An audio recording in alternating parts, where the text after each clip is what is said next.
Welcome, everyone. Today, I'm going to talk about a computer-animated action fantasy movie released in 2010 called How to Train Your Dragon. This film was highly recommended to me, and now I'm passing it on to you. It's full of wild yet incredibly adorable dragons. There's so much charm in this animated story that it's hard to describe in just a few words. So let's dive into a world where dragons can be both dangerous and lovable. The story begins in a Viking village, where a boy named Hiccup introduces us to a place constantly under attack by dragons. He tells us that while people read about trouble, living it is a whole different story. There's a strange metaphor about a cup of tea being attached to a dragon, which seems to represent the chaos in their lives. Everyone in the village is busy trying to survive these dragon attacks. Hiccup is the son of the village chief, Stoik the Vast. All the villagers are portrayed as strong, muscular warriors. But Hiccup is lean, awkward, and not physically strong. His family wants him to stay out of danger, especially from the dragon attacks. However, Hiccup insists to his father that he can fight too. He believes he can prove himself. Despite his father's refusal, Hiccup is determined to catch a dragon. He takes one of his inventions, a device that looks like a kind of net launcher, and climbs up a hill during a dragon raid. He fires the contraption into the sky, hoping he hits something. When he returns to his shop, things are once again in chaos. His father and the villagers are furious at him for causing even more trouble. Stoik decides that they need to find the dragon's nest and destroy it once and for all. He asks the blacksmith, Gobber, to train the village kids in dragon fighting while the adults go off to locate the nest. Meanwhile, Hiccup is convinced he hit a dragon the previous night and uses a map to track where it might have fallen.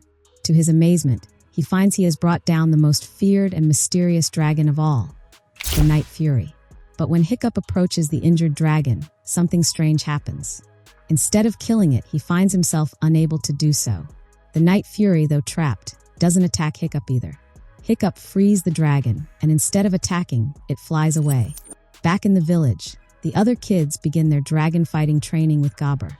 Hiccup joins in, but the other kids mock him, thinking he's useless.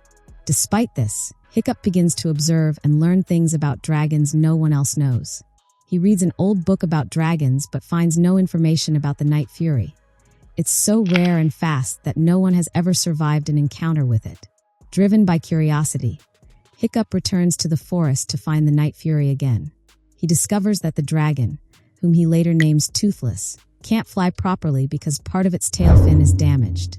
Hiccup starts spending more time with Toothless, slowly gaining its trust. He even builds a mechanical tail fin and saddle, allowing Toothless to fly again, but only with Hiccup riding and controlling it. As he secretly trains and bonds with Toothless, Hiccup also begins excelling in dragon training back in the village. He learns that dragons respond to kindness and understanding. He figures out how to calm them, feed them grass, and even make them sleep by stroking their necks. His knowledge impresses everyone, but he keeps his secret about Toothless. Meanwhile, Stoik and the villagers return from their failed search for the dragon's nest. Hiccup, now confident and skilled, rides Toothless through the skies, learning more about how dragons fly and behave. He tries to share his knowledge with the others, but the right moment never comes. Eventually, Hiccup is selected for the final dragon fighting test. He is supposed to kill a dragon in front of the whole village. He plans to refuse, but everything spirals out of control. Toothless shows up during the event to protect him, revealing their secret bond. The villagers capture Toothless, and Stoik, furious, demands to know where the dragon's nest is. Hiccup confesses that he found it with Toothless' help. The villagers prepare for war, tying up Toothless to lead them to the nest. Hiccup is devastated but refuses to give up. He gathers his friends and teaches them how to ride dragons using everything he's learned. Together, they fly to the dragon's nest. At the nest, they discover a gigantic dragon, far more monstrous than anything they've seen. The smaller dragons were only feeding it out of fear. The villagers attack, but they are overwhelmed. Hiccup and his friends arrive just in time on Dragonback. In the heat of the battle, Hiccup works to free Toothless, who then joins the fight.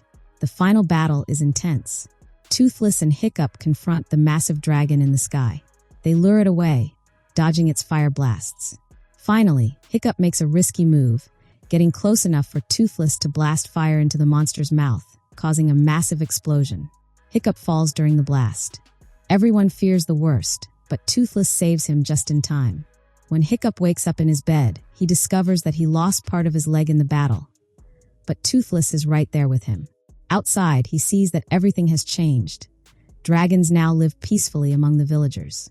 Stoik, proud of his son, has officially made peace with the dragons. Hiccup is given a new prosthetic leg and a modified saddle for Toothless. Together, they fly again. This time not in secret, but as heroes of the village. The movie ends on a joyful note, with the Vikings and dragons now living in harmony. So, how did you all like this story? I'll see you all in part 2.